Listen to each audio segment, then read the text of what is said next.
এই একটা বিজির লেবু গাছ, এখানে উন্নত জাতের একটা সায়ন দিয়ে আরও মনে করেন 1.5 মাস আগে এটাকে এখানে গ্রাফটিং করে দিয়েছিলাম। এখন মনের ভুলে গাছের জুপের ভিতরে এটা রয়ে গেছে। ভুল মানুষের হয়, আমারও হতে পারে।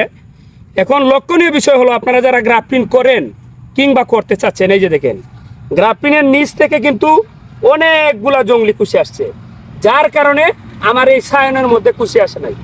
এই যে দেখেন এখানে সায়নের মধ্যে কুশির কোনো চিহ্ন নাই। এখন আমার কি করতে হবে, এই যে নিচের জংলি ডালগুলা এগুলাকে সরিয়ে দিতে হবে। যদি সরিয়ে না দেই তাহলে আমার যে কাঙ্ক্ষিত জাত আছে এইটার মধ্যে আপনার সায়নের মধ্যে কুশি আসবে না। এই যে আমি এগুলাকে সরিয়ে দিলাম। আপনারা যারা লেম্বু, কমলা, মালটা এগুলা গ্রাফটিং করবেন, আপনার সায়ন যদি 1 মাস 1.5 মাসের ভিতরে কুশি না আসে, অবশ্যই সায়নের মুখ থেকে এই যে দেখেন সায়নটা এখনো কিন্তু একেবারে তরতাজা রয়ে গেছে, দেখছেন। এখন এভাবে আপনারা এই যে পলিটাকে একটু নিচে নামিয়ে দিবেন। একটু নিচে নামিয়ে দিলে আপনার গাছের মধ্যে দেখবেন সায়নের মধ্যে অল্প কয়েকদিনের ভিতরে কুশি চলে আসছে।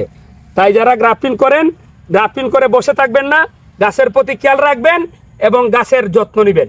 ভালো থাকবেন, আল্লাহ হাফেজ।